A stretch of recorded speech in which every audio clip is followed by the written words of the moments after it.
next door to Frankie. Yep, I know. Okay, I think we'll go ahead and get started.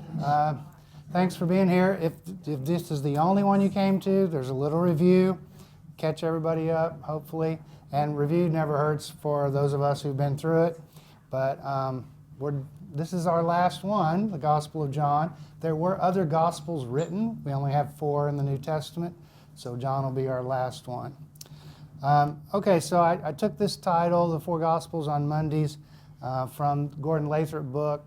His play on it is a little different than ours because, I'll just skip all that, because what we're doing is looking at the Gospel of John on its own. What does it mean to read John without letting any of the others bleed into it?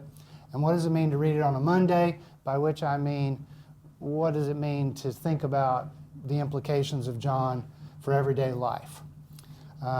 So if you look in those little creatures up there, we're on the last one, which is an eagle. There is no reason whatsoever that John should be given an eagle, but that's a tradition. So anyway, so that's what we're going to do. And this, again, is just general observations. I've repeated them every week, but I think every time I go over it, I think, you could camp out on any one of these for a long time. There's a lot going on. They're anonymous. It's a whole lot more convenient, though, to reference that last gospel and say John than to say the 4th gospel or whatever. But they are anonymous. They're written at least a generation. In the case of John, 2 generations after the time of Jesus. Some 60 to 70 years after the time of Jesus, which is a long time in the ancient world when people lived average age about 30. So we're talking quite a ways removed from the time of Jesus. But the destruction of Jerusalem, that still weighs heavy on everybody because the temple's been destroyed, Rome is still occupying, and it doesn't matter that you're 70 years removed from the time of Jesus. Roman Empire is going to be around for a long time. Mark wrote first, then Matthew and Luke, who had a copy of that and something else, they wrote, and then finally John. And we'll talk in a minute, did John have any of these sources or not? We'll talk about that. The weird thing, it's always weird, at least in my head, maybe in yours, that the Apostle Paul writes in between the time of Jesus and between the time of the writing of the Gospels. It's because we grew up with a Bible that has Gospels and then Paul that we kind of think that way, but chronologically, it's not that way. You can see why they arranged it that way. It'd be weird to have Paul's letters before you ever got the story of Jesus, but that's how it happened. The 4 Gospels, thoroughly Jewish, since Jesus was a Jew. There's some tension between Jews who follow Jesus and Jews who don't follow Jesus in the first century, but they're still thoroughly Jewish. Do what?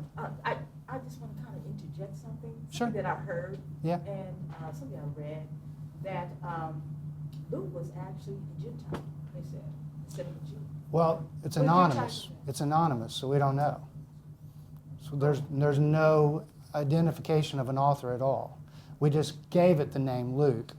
So we can't speculate on the ethnicity of the author because we don't know who the author was. Okay. And the way they wrote it was like it was Now, but the Gospel of Luke clearly tries to interpret Jewish traditions for its audience. So the audience may have been Gentile, but the author we don't know. They're all written in Koine Greek, which is a kind of street Greek. Luke's pretty sophisticated Greek. He'd make good grades in grammar and that kind of stuff. Mark's is a little rough. John is very simple. Everybody that learns Greek says, oh, give me John. I'll translate John. The 4 Gospels are painfully aware of Roman occupation of the land. I said this to somebody yesterday in the narthex, that if you ask somebody in Ukraine, hey, so what's going on in your country these days? There's only one thing going on. If you ask a Jew, follower of Jesus in the first century, hey, so what's going on in the land these days? There's only one thing. It's Rome. I mean, that is it. The first 3 are called synoptics. They share a kind of common viewpoint, which tells you something about the one we're looking at tonight. John's been nicknamed the Maverick Gospel because there's speculation as to whether he had ever read the first 3. But whether he had or hadn't, He goes and does his own thing. It's entirely different. And then just the last thing that I've said every time, that the Gospels make up the main calories for most progressive folks. Evangelicals tend to gravitate more toward Paul. Okay, so we've talked about this every time. The different Gospels use different terms to refer to their thing they wrote. John has two terms, a book and a testimony, and we'll look at that in just a second. Okay, so here's the opening verse. You probably know this verse by heart. In the beginning was the Word, and the Word was with God, and the Word was God. He was in the beginning with God. All things came into being through him, and without him not one thing came into being. What has come into being in him was life, and the life was the light of all people. The light shines in the darkness, and the darkness did not overtake it. So we're going to unpack a lot of this, but I just point to one thing. First three words in English, it's just two words in Greek, in the beginning. And you just go, oh, I didn't make good grades in Sunday school, but I'm pretty sure I've heard those before on the very first page of the Bible. So what like Matthew did, remember Matthew starts in Greek and says book of Genesis, which we translate an account of the genealogy. Well, John says in the beginning. And that he's writing in Greek, right? And the Old Testament is written in Hebrew, but during the time of Jesus, everybody's reading the Greek one because Alexander the Great had Hellenized the world. And so Jews in Jesus' time, all the Gospels, when they refer to the Old Testament, they quote the Greek version, which is called the Septuagint. So he's obviously playing off of that, and some people have said, they probably should have put John first among the Gospels. But they went with Matthew. Okay, but look at what happens in this prologue. Pre-existence of Jesus. Nobody else is claiming that in the Gospels. Called the Word. There's no higher Christology in the Gospels. It's interesting how many people call the Bible the Word, but the New Testament refers to Jesus as the Word. And then a few verses later, so you have this really high view of the Christ. He's pre-existent, he's the Word. And if you think this is very philosophical and poetic, it is. It's a very philosophical, poetic beginning. You don't feel close to a word. You're supposed to get the idea of transcendence. But then, before it's hardly getting started, verse 14, and the Word became flesh, which you've probably heard before, is literally pitched his tent among us, lived among us, became flesh and pitched his tent among us. But here's where we really need to go, to his closing verses, and it's plural in this case. So at the end of chapter 20, which would have been a perfectly good ending to the gospel, now Jesus did many other signs in the presence of his disciples, which are not written in this book. He uses the word book. But these are written so that you may come to believe that Jesus is the Messiah, the Son of God, and that through believing you may have life in his name. And that could have been, put a period on it, send it off to the publisher. They didn't send it off to publishers, but you get the idea. But because John decides to have an epilogue, a kind of, P.S., and tell a whole big story about Peter and so forth, he kind of has another closing. Not quite the same, but it reveals something. This is the disciple who's testifying to these things and has written them, and we know that his testimony is true. But there are also many other things that Jesus did. If every one of them were written down, I suppose the world itself could not contain the books that would be written. That's clearly a preacher, right? I mean, that's exaggeration. But we learned several things. Several things. There's a lot more, but at least this much. John is not included. None of them did. All that Jesus did. He's been selective. So remember, when you're writing in the 70s about stories about Jesus, you're not trying to say, on a Tuesday he did this, on a Thursday he did this, he got up most mornings at 7:30, he would shave, or what? No, he didn't shave. That's not their interest. They're trying to retell stories from the 30s to make sense for someone living in the 90s or the early 100s. And so they're going to be selective, and they're going to arrange it the way they want to as well, which John's going to do. His book, hopes to persuade persons to, and here's a textual variant, there's a verb there that you may come to believe or may continue to believe. It all depends on the verb tense. So that one, believe it or not, that's led to some doctoral dissertations because that makes a difference. Is John writing to people who already believe and need to be encouraged in the faith, or is John writing as a kind of an evangelist trying to convince people to come to faith? And that would influence the way you would kind of read it, in a way. But notice that I also didn't say to believe, I put trust. The word that gets translated believe in most English translations, in my opinion, it's not a good translation. And the problem's not with the Greek, it's the problem with what do you think the word believe means? Most people, I think, tell me if you disagree, that believe is something that happens up here. You believe, you believe something. Do you believe in gravity? Do you believe that the Earth's flat? Or do you believe in a round Earth? You know, you're talking about cognitive stuff. That word doesn't mean that. It really means to trust, to put one's trust in. So yeah, there might be a cognitive piece to that, but it's really more holistic. It's more of throwing one's lot in with another. And so I think trusting is probably better. I had a New Testament professor who said, he proposed kind of using a King James verb and making one up, to faith. Like there's bath and bathe, faith and faith, and you'd have an E on the end of it. But it's not going to work. Trust is good. Okay, and this trusting in Jesus, this is what it's all about.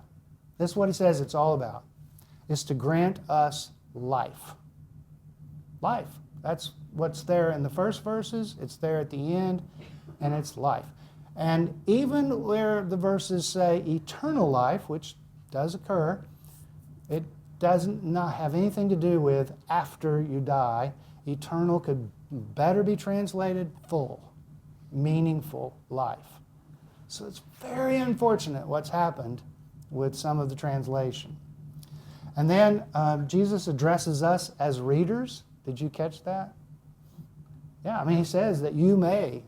He knows he's writing to people, and he addresses. Now, he's not really addressing us. He's addressing his us, right? His congregation, his group of followers in the 90s or 100s. But by extension, we could imply that we're included. And I've already mentioned this, but you just be prepared. This next slide, it's going to blow you away, I think, maybe. There's no birth story. You can get over that because Mark doesn't have one. No baptism of Jesus. No temptation in the wilderness. If all you have was John, you're losing all this. The cleansing of the temple that Jesus does at the end of his life in the Synoptics, he does it early on. People that try to rescue the Bible where it has differences, they'll say, well, he clearly cleansed the temple twice, at the beginning of his ministry and at the end. It's just the wrong category. It's not history. There's no exorcisms in the Gospel of John. No expelling of demons. This one's really a shock. No parables. He never says, you know, the kingdom of heaven's like, or the kingdom of God is like. No parables. In the garden, no agony. And that's partly because in the Gospel of John, and we'll see this later, Jesus is always in control. He does what he wants when he wants. He doesn't really quote the way the synoptics do. The synoptics will say, as it is written in the prophet Isaiah. You don't get that. But he's got all kinds of allusions to the Old Testament. So you got to know your Old Testament a little better if you're going to find it in John. The Holy Spirit is a paraclete, not a parakeet, but a paraclete, which is just a Greek word for to call alongside. It's the one who comes alongside you. And so some translations will say the Comforter, but it's more about presence. The Spirit is present with us, as opposed to Luke, who writes Acts, and he has tongues of fire come down and all that stuff at Pentecost. So like Sunday when I said he bestows his Spirit in his parting breath, that's John. It's just this very gentle breath. And even in post-resurrection, he'll say, he breathed on them and said, receive the Holy Spirit. So he's got a different theology of the Holy Spirit. So when people say, like some big fancy thing happens, they go, well, that's the Holy Spirit for sure at work. Well, yeah, Luke's theology of Holy Spirit.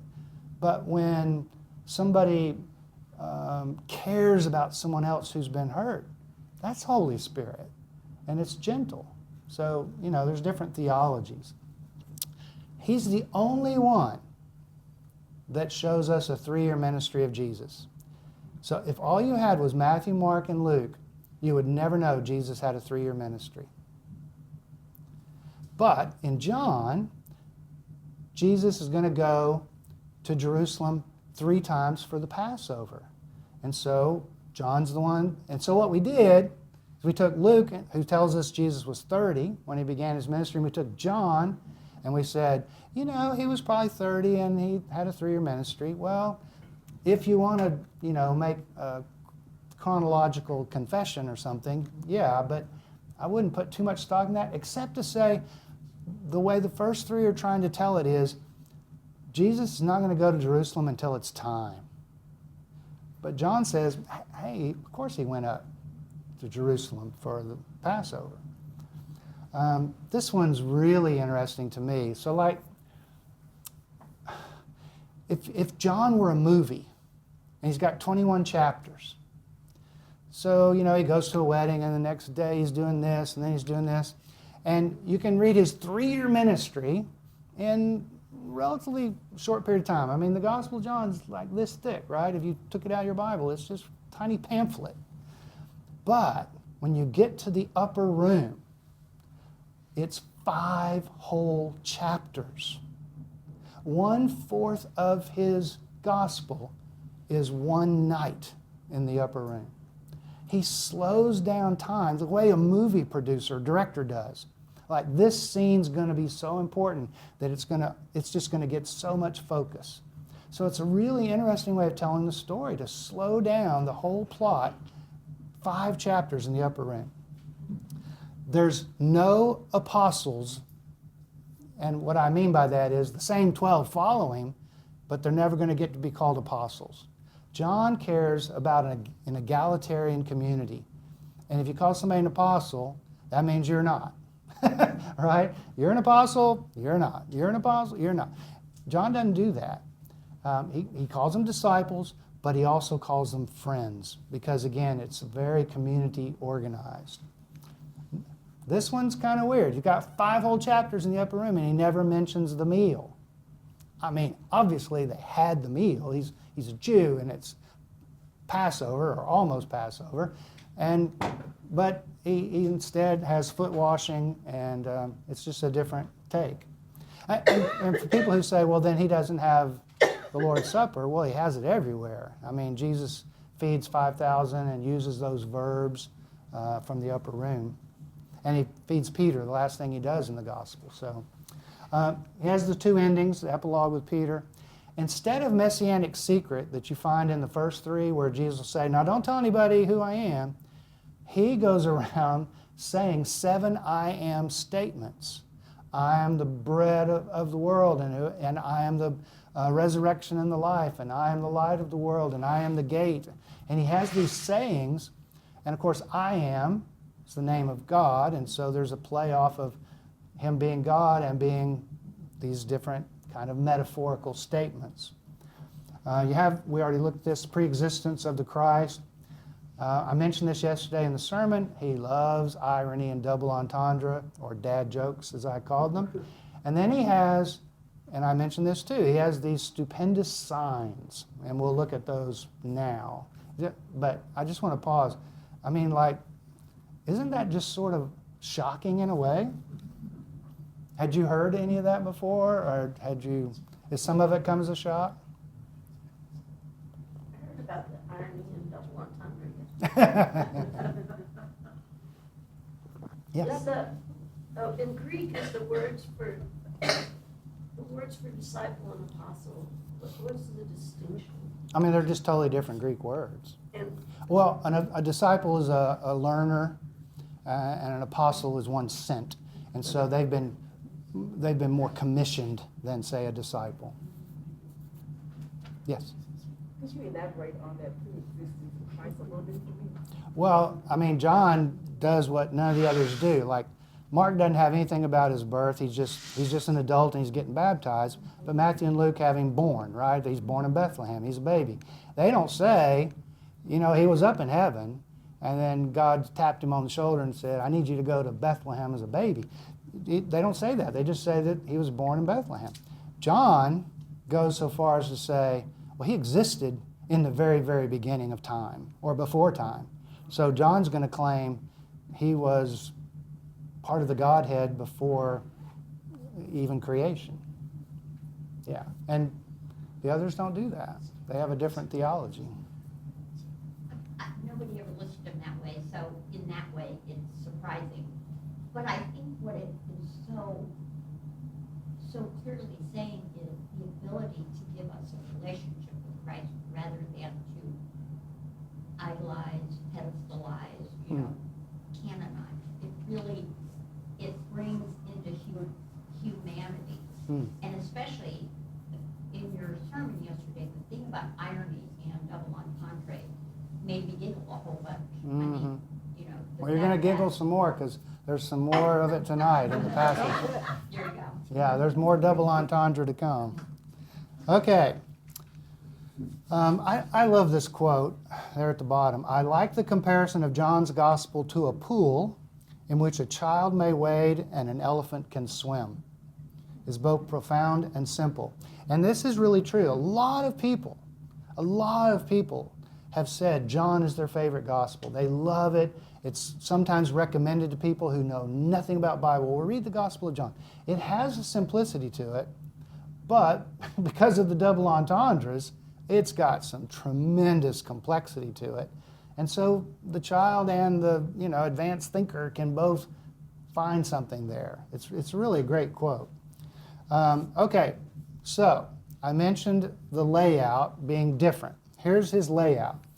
Besides having Jesus travel to Jerusalem every year, it's totally different the way he lays it out.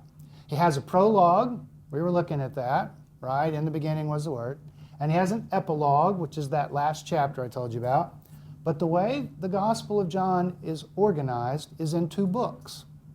The book of signs, roughly in the first half, and then the book of glory. And we'll talk about this as we go, but the book of glory is when it switches to his death is now going to come. You don't really get that much in the first part. In the second part, the book of glory means he's going to be glorified. One of the double entendres, early on in the Gospel of John, it says, if I be lifted up, I'll be glorified. Okay, so where's the double entendre? Lifted up. What can lifted up mean? On the cross, resurrected can also mean praised or ascended. I mean, there's so many meanings to lift it up. And so his glory is going to be at the end of his life. The way he dies, the way he's resurrected, perhaps the ascension. Of course, we don't really have an ascension in John. Luke does. But this book of glory is moving toward his passion from 13:1 on. The book of signs is the first part. And that's what I referenced briefly yesterday. Okay, so here's John's 7 signs. Water to wine at the wedding in Cana. And this is the verse. I mean, it says, Jesus did this, the first of his signs. So John's telling you, I'm going to tell you, this is the first of his signs. Now, you're going to see something happen here in a second, though. He heals a royal official's son, and he says, now this was the second sign. So we're probably, we're with him. He's not going to number them from then on. So we've just simply said, well, here they are. Now, I mean, it didn't take a rocket scientist to do it. They're very clearly there in the first half of the book. He'll heal a paralytic at the Pool of Bethesda. When we go to Israel, we always go to the Pool of Bethesda. It's beautiful, beautiful place. But it doesn't say the third sign. It just simply is if you count. Multiplication of the loaves. Okay? So, you know, everybody goes, oh, yeah, sure, feeding thousands, you know, like you can do that, right? But this is the only miracle he does that's in all four Gospels. The only miracle he does in all four Gospels. I mean, he heals people, but I mean a specific, like a healing that occurs in all four. There's no such thing. A teaching, no, not really. But this one thing. So that's pretty important. Walking on the Sea of Galilee.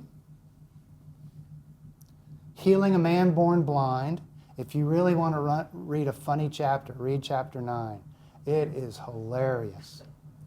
It's so funny that the Pharisees, they put this poor guy like through the ringer, saying, well, who was it that healed you? You know, are you sure you were born blind and all this stuff? And he's like, I mean, that I was born blind, sure, yes, I know that. Who healed me? I don't know. I mean, he said, well, because, you know, and pretty soon you realize the people doing the Inquisition are the blind people, and he can see. But it's really funny. And then the raising of Lazarus from the dead at Bethany. Okay, so a couple things. Note the stupendous nature of the signs. Gallons of wine.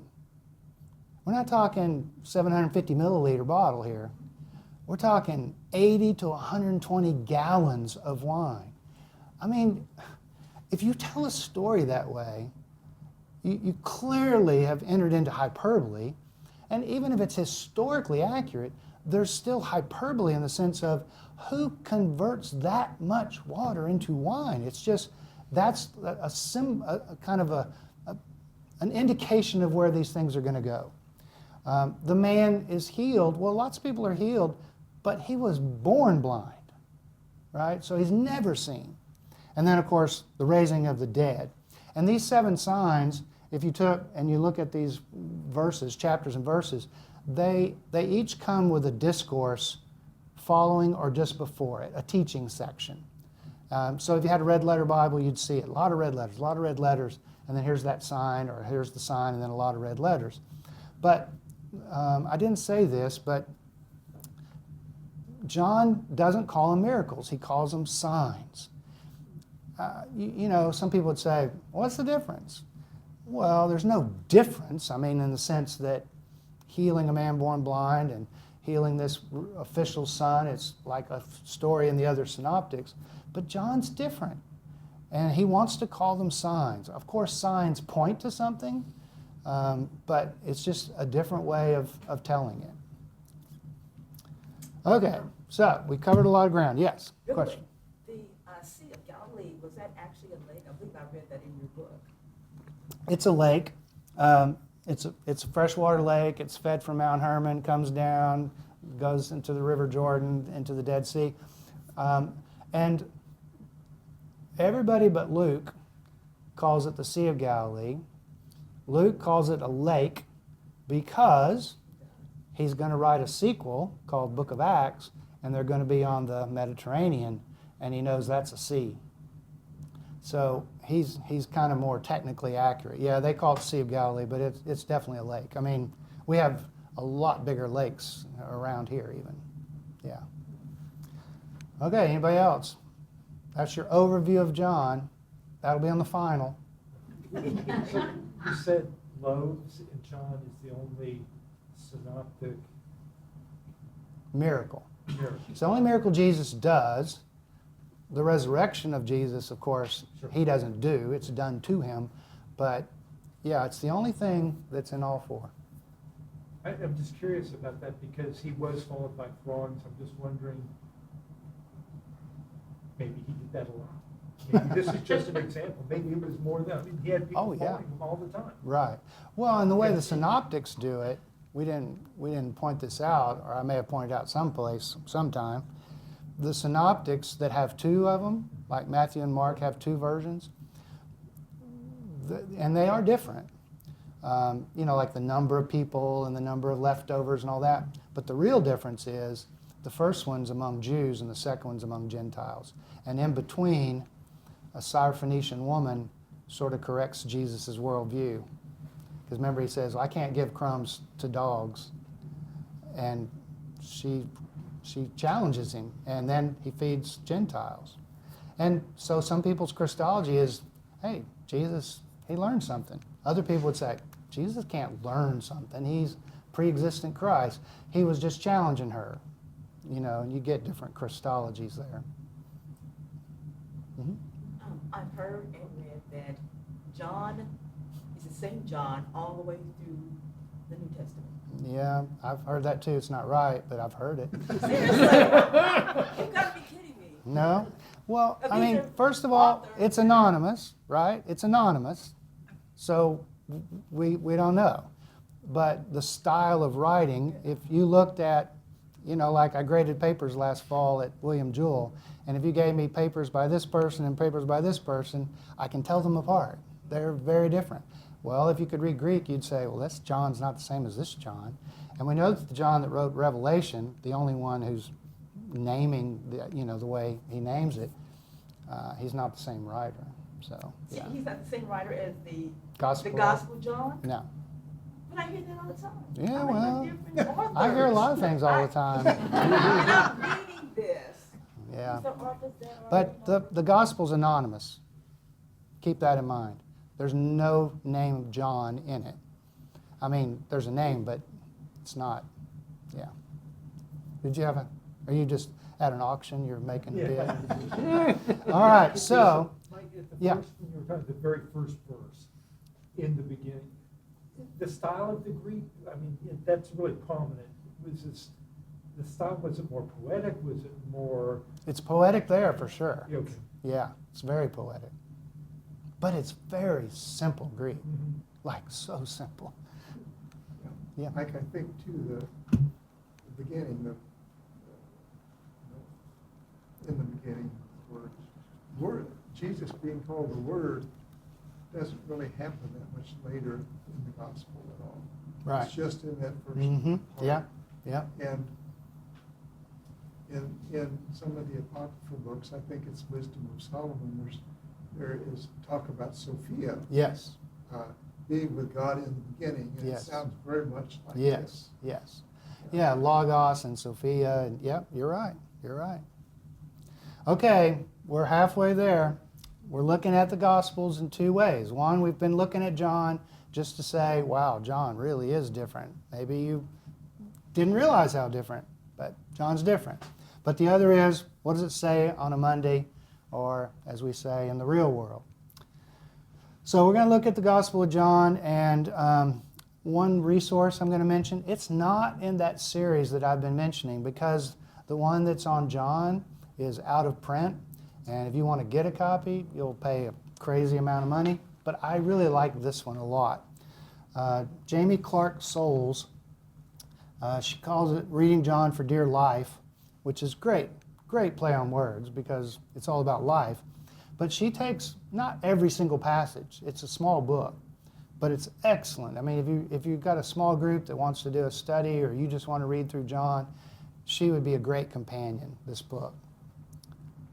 Okay, so we're going to look at the center of John's Gospel, which is what we've been doing pretty much with all of them. And in this case, it's the raising of Lazarus in chapter 11. Couple of things to think about. It's the culmination of the 7 signs, which of course means it's a hinge, because what happens after the book of signs? We go to the book of glory and we're heading to the cross. It foreshadows the resurrection of Jesus, that you don't have to be a literary giant to figure that out. Here's a resurrection story, and we're going to have a resurrection story at the end of the second book, right? It's not exactly a resurrection, though, because Lazarus is going to die again, whereas Jesus is raised from the dead and doesn't die again. So it's technically more of a resuscitation, but it does foreshadow it. And it focuses on life over death, which, as I said yesterday, and we've stressed already, that's the Gospel of John. It's about life. And it does include some irony and double entendre or dad jokes. I don't know how good they are, but it's funny-wise. Okay, so other than the Passion of Jesus, this is the longest story in John. And it's basically outlined in 4 parts. And technically, I could even add a fifth part. I'll say something about that in a second. So there's Lazarus is sick, and there's a request for Jesus to come. Kinda. We'll talk about that. There's an exchange when he gets there between Jesus and Martha, and then there's an exchange between Jesus and Mary, and then there's the raising of Lazarus. And what I didn't put on here, because we just don't have time, and it sort of changes the focus, is that is what convinces the authorities Jesus needs to die, the raising of Lazarus. Seals his fate. But before we go anywhere, I put a little pop quiz here, right? What do you notice about this 4-part outline? And you have to pay attention to some details here. The place of the women. Place of the women. Where is the place of the women? Smack dab in the middle. And as I pointed out last week, remember I said there's a chiasm in Greek? It's the letter chi, it's an X. And the way they do it is they have something here and here that's parallel. Well, that's Lazarus. But it's in between, and it's the women. And it's even bigger than that. Look at the number of verses. Now, this is a little bit deceiving because English verses, we just made those up. But if you did a word count, it would be even more prominent. The raising of Lazarus, it looks like I'm saying it's 7 verses there at the end. It's not even 7 verses, it's 2. The real raising of Lazarus is 2 verses. And this thing occupies either 44 or 53 verses. So when you read, and I know I've said this many a time, maybe you'll remember it. I'd like to pretend you remember things I say. When a seminary professor goes around and they meet somebody, it's clergy, and they say, where'd you go to seminary? Then they ask, well, who did you have for whatever their discipline is? And when I meet clergy and I say, so who'd you have for preaching? Oh, shoot, what was his name? I'm like, you don't remember his name? Do you remember anything from the class? It's really bad when it was you. I know. Yeah, I think I've had that one happen. So it's fascinating, though, how the Gospel of John outlines this. There's going to be a chiasm. And this focus is going to be in the middle of the chiasm, okay? All right, so we're going to read through it. We're going to do what's called a targum. You ever heard that word? It's a Jewish word for a reading that gets interpreted and paraphrased as you go. So we're going to take each of the 4 scenes, and I'm going to read, but I'm not going to read all the way through. I'm going to read and start making comments. And this targum is participatory. So when I, am reading along, you go, whoa, wait a second, why does it say that? Or what do you think that means? Or what I hear is, and we're going to have this kind of interactive reading, which is not the way, of course, we read on Sundays. Mike, what's the word? Targum? Targum, T-A-R-G-U-M. Thank you. Yeah, it's a Hebrew word. Okay, now a certain man, this is 11:1. A certain man was ill, Lazarus of Bethany, the village of Mary and her sister Martha. That is such an interesting construct. Because you get right away, there's a man who's ill, and you get his name, but it goes then to the village in order to introduce Mary and her sister Martha. We know Bethany, by the way, is about 2 miles outside of Jerusalem. So if John goes up to Jerusalem every year for Passover, to go to Bethany is to get pretty darn close. Mary was the one who anointed the Lord with perfume and wiped his feet with her hair. Okay, so there's no way we would know this yet, but if we were reading the Gospel of John all the way through, at this point you'd go, wait, I don't remember that, because it hadn't happened yet. It's in chapter 12, which of course drives scholars crazy. They have to come up with these rationales. Honestly, I don't think it's that complicated, because the Gospel of John is being performed, right? 97% of the people can't read. But you're in John's community, a storyteller comes and starts to perform it. Tell these stories, embellish them, act them out in a way. And when John says Mary was the one who anointed Jesus' feet, nobody goes, well, now, who the heck's Mary? Because these stories have been circulating for a long time. And it's not, a faux pas that that's going to be in the next chapter. But it's just an interesting kind of aside. Her brother Lazarus was ill. Okay, so now we're only 2 verses in, and twice we've been told he's ill. Got the picture. He's ill. So the sisters sent a message to Jesus. Lord, he whom you love is ill. Now, they don't technically request him to come. That's the way this section gets labeled, but it's kind of not exactly accurate. Now, you could assume that when you say that, and knowing what they know about Jesus, who in previous signs in the Gospel of John has been healing people, it's sort of an implied, but they don't say it. But how is Lazarus referred to here? He whom you love. Okay, so all through the Gospel of John, the writer, I'm just going to say the writer, will sometimes say, now the disciple whom Jesus loved, in some translations it's called the beloved disciple. There is another whole cottage industry of books and dissertations on who was the beloved disciple. Nobody knows. There's a lot of theories. Some people say it's the author. And the author, who's anonymous, calls himself the beloved disciple. But this is the only character who's named and said, and he whom he loved. So some have even said, and it's a minority opinion among scholars, they've said, what if Lazarus, who's been raised from the dead, ends up writing this thing, and he's the beloved disciple? So anyway, so when Jesus heard this, he said, this illness does not lead to death. Well, that's good to know. It's not terminal, right? Rather, it is for God's glory, so that the Son of God may be glorified through it. So now we've got glory twice, which, of course, we know we're getting ready to move into the book of glory. There's hints of glory all in the first part, too. Accordingly, though Jesus loved Martha and her sister and Lazarus, now you hear it? Though, there's getting ready to be a shoe drop. Though Jesus loved Martha and her sister and Lazarus, after having heard that Lazarus was ill, he stayed 2 days longer in the place where he was. You think that's funny, don't you? Yeah, they weren't expecting that. But remember what I said, Jesus is in control.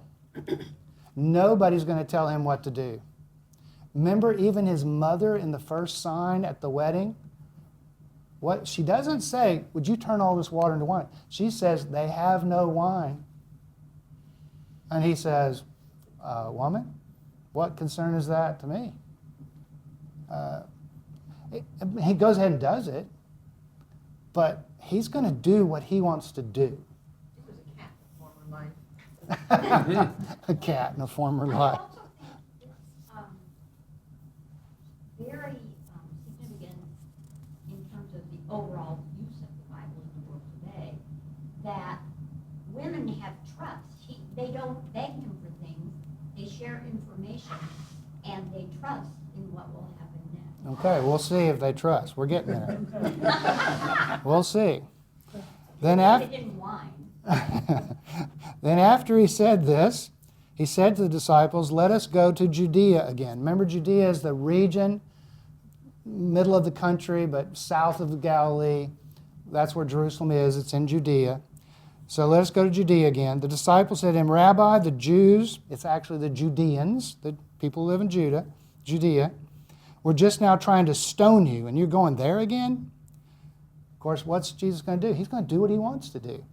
And then he says, and this is one of those play on words. It's not a funny one, but it's just a play on words.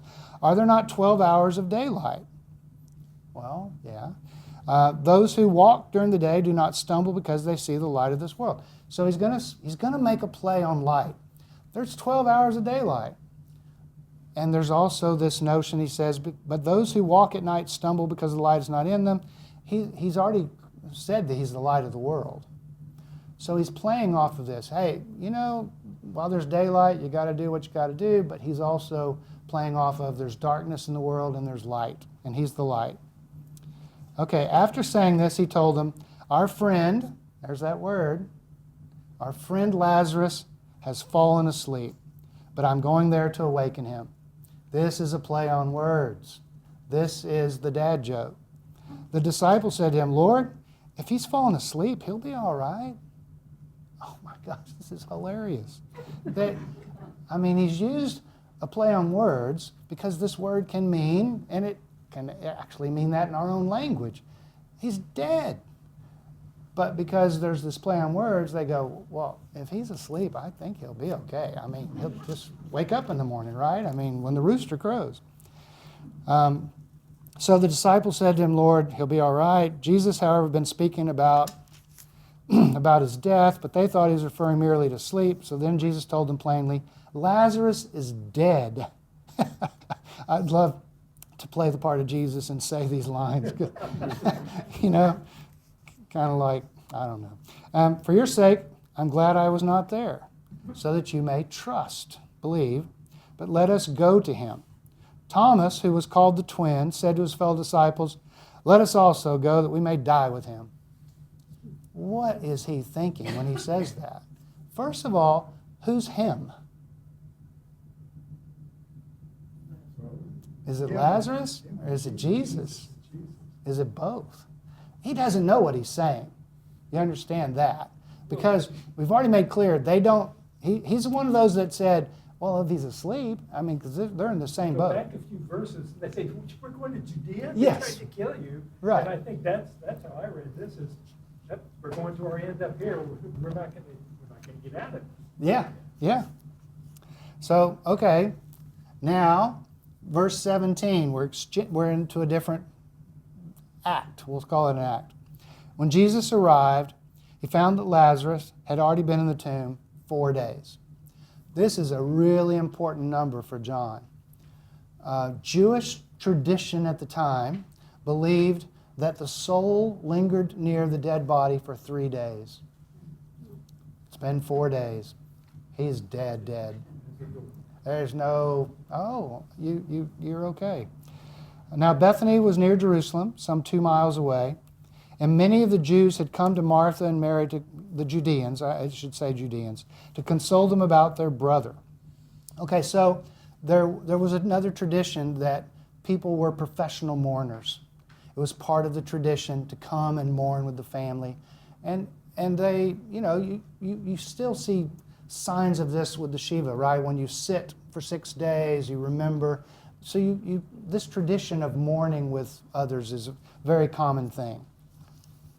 Verse 20, when Martha heard that Jesus was coming, she went and met him, while Mary stayed at home. Martha said to Jesus, Lord, if you'd been here, my brother would not have died. So there's some accusation there on her part. Except that. You don't want it to be accusation. The exclamation point is whoever wrote this. The Bible was written without punctuation and stuff. I don't have an exclamation point, Oh. Mark. Yeah. Well, Yeah, no, it doesn't have it. But when you say, if you had been here, my brother would not have died, there's accusation implied there. But hang on. But at the same time, she says, but even now, so you have this doubt or accusation coupled with trust. Even now I know that God will give you whatever you ask of him. Now, scholars note that when characters besides Jesus use the word know, don't bet on it. When they say, well, we know this or we know that, well, it's probably not going to be very accurate. So God will give you whatever you ask of him. Is that true? I don't know. Jesus said to her, your brother will rise again. Okay? No interpretation needed for that. Martha said to him, I know, here we go again, I know that he will rise again in the resurrection on the last day. So that is the traditional Pharisaical interpretation of what happens after you die. Sadducees don't believe in life after death. Pharisees do. Jews, even today, would pretty much be in two camps. Some would say, yeah, there's a resurrection, and others would say, no, there's no such thing. But hers is, her response, Jesus says he's going to rise. Hers is in the resurrection of the last day. That's not what's going to happen. So she doesn't really know. Jesus said to her, an I am statement, I am the resurrection and the life. Those who believe or trust in me, even though they die, will live, and everyone who lives and trusts in me will never die. Do you believe this? Do you trust this?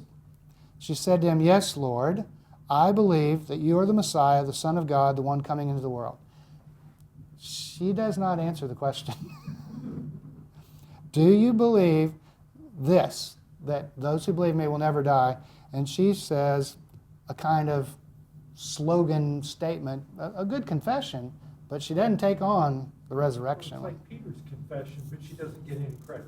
He talks about Peter's confession. Yeah, and scholars are divided on, is this the great confession of Mary, or, of Martha, or is this the, you're not quite on the same page here. Maybe she should have been.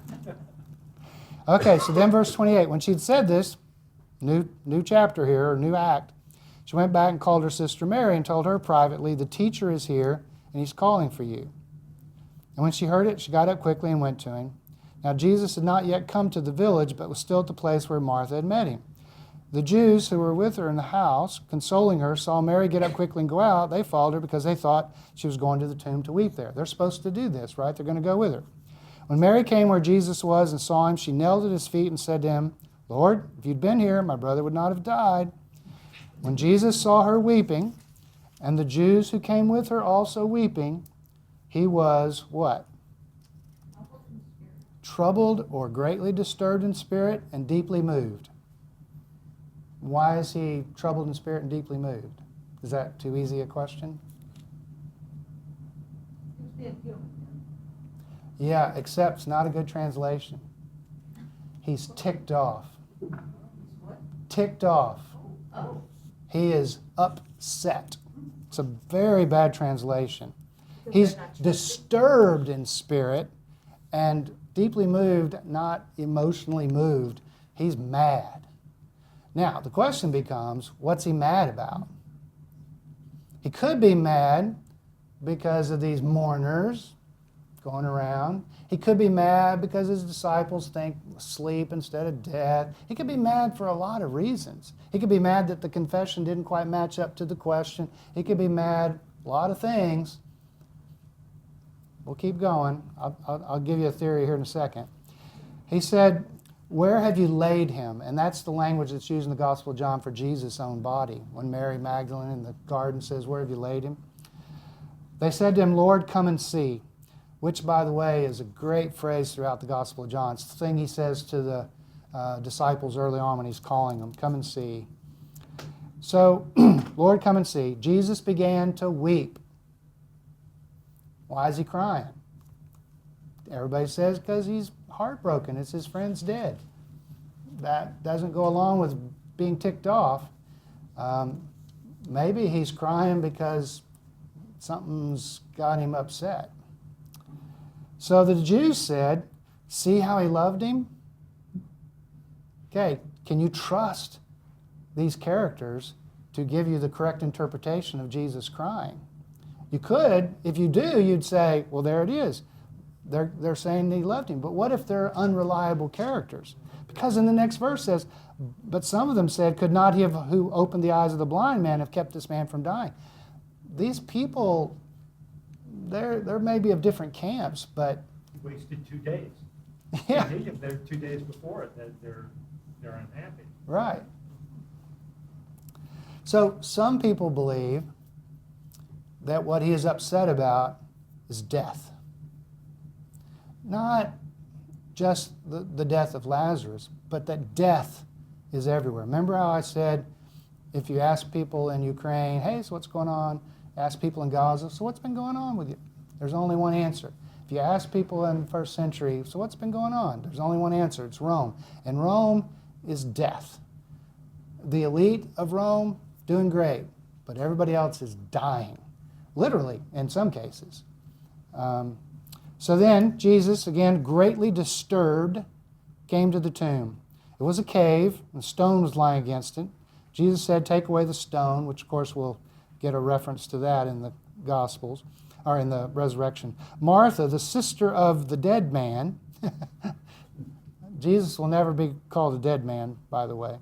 "Lord, already there is a stench, because he's been dead 4 days." Jesus said to her, "Did I not tell you that if you believed, you would see the glory of God?" So they took away the stone. And Jesus looked upward and said, "Father, I thank you for having heard me. I knew that you always hear me, but I've said this for the sake of the crowd standing here, so that they may believe that you sent me." When he had said this, he cried with a loud voice, "Lazarus, come out." The dead man came out, his hands and feet bound with strips of cloth, and his face wrapped in a cloth. Jesus said to them, "Unbind him and let him go." Wow, a lot there to unpack. We don't have a lot of time left. I want to just kind of move into life over death. This little piece of jewelry, actually, it's very blown up here. It's hard to get all of the details, but on the top is Rome's leaders. They're pictured as gods, they're pictured as divine, they're conquerors, there's a shield underneath them. And then in the bottom are the peasants. And there's illness and sickness. And this is really the Roman Empire at the time.